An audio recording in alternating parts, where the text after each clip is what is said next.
There's a very famous saying from Nelson Mandela. It says that if you really want to work inside the park and have improvements that you want, you should engage with the local community. Where people who are doing poaching and people who need education, you should have some impact in their lives for them to understand that, hey, we need to wake up and help this initiative. Because if the local people who are right on the buffer zone don't understand what you're doing, nobody will. They are the ones who are going to help you the most.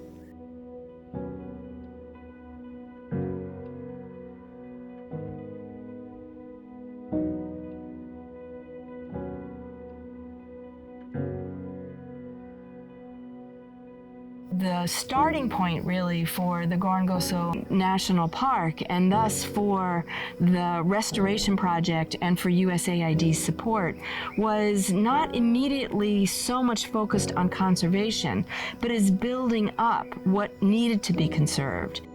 This area, Gorongosa, has existed in one of the most conflicted areas in Mozambique. There was a lot of fighting, first for independence, and then after independence, a lot of internal fighting. At the end of that conflict, the park was faced with some enormous challenges. Many of the animals had been destroyed. Those that remained were very frightened. A lot of the landscape had been neglected. The leadership of Gorongosa had to face the human activity that had led to the really negative impact on this natural habitat. That gave, in some ways, a very difficult beginning, but in some ways, I think, a very helpful orientation for Gorongosa leadership in how to move forward and in how to emphasize not just the conservation element, but the interaction between the park and the people.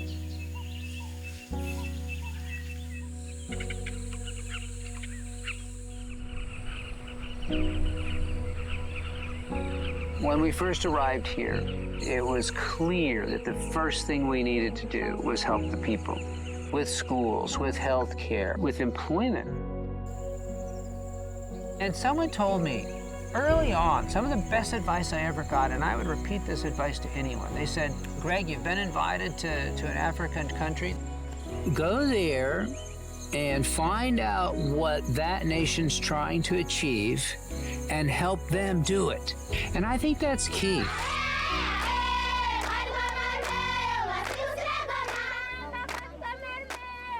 This nation values women. When I came here, the prime minister of the country was a woman. There were women ministers. There was already a nationwide focus on recognizing the rights of women. In fact, one of the first Mozambicans that I ever met was a woman named Teresina da Silva, who's a human rights activist for the country, who helped write a lot of the policy, a pro-family, pro-women policy. I was helping the government of Mozambique achieve its own policy that are pro-women, that are for women equality.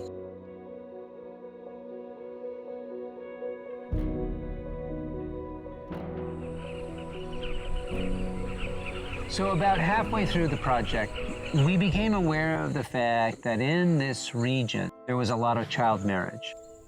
We realized that we needed to get involved and help the Mozambican policy of every girl being not only in primary school, but every girl being in high school and not married. So we started a program. It's an after-school girls' education program. We call it Girls Club. Our main goal is to keep girls in school and also improve their reading and writing abilities. That way ensuring that she has an education to have other opportunities in life. A, B, C. They have different activities such as literacy. They have debates about sexual reproductive health, being a woman in society, kids' rights, and also about what it's like to be a girl in the community and what opportunities they are for her. So we are creating these spaces and opportunities for them to do high school and to be formed and be anything they would like to be. mafunza bensireni mpandidromesa ndikuda ndikhali mfrimelo ndikakhala mfrimelo ndikuda maningi ndijudali mewanga na ndikuza ushi. Por que trabalhar com essas escolas? Porque trabalhar com criança, nós sabemos que a criança é líder numa família. E se a criança estuda, ela agride menos o meio ambiente. E o maior objetivo é ver também as raparigas, as mulheres da zona tampão trabalhando no meu lugar no futuro. Porque ali vão poder respeitar mais a Gorongosa, o Parque Nacional, como deles, vão poder se empoderar do parque. Acho que este é o maior objetivo para o Parque Nacional da Gorongosa, empoderar essas mulheres. We have 2,000 vulnerable girls in this program right now. And in the past year, only 5 of them got married. Now, I can tell you if it weren't for this program, it could have been hundreds. So I'm in a country that values women, and I'm helping them achieve their vision. We didn't meet resistance when we said 50% of all of the people that we hire to be scientists here will be women, and they have been. We didn't meet resistance when we said we're going to hire the first ever women rangers in the history of Gorongosa, and we did. We didn't meet resistance when we said we're going to hire women tourism guides, and we've done that. This is their ecosystem, this is their home. And not only is their livelihood tied to the park, but their spiritual traditions are tied to the park. And once the people share a vision for restoring the park, then they join us in the mission of protecting the park, and pretty soon the wildlife was bouncing back.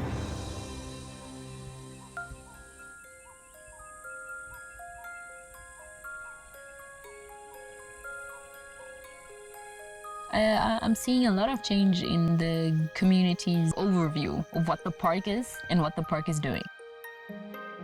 Because in the beginning, they used to call your park, you people from the park. And now they say, oh, the park. They're not saying yours anymore. So I'm guessing to some stage they're going to say ours.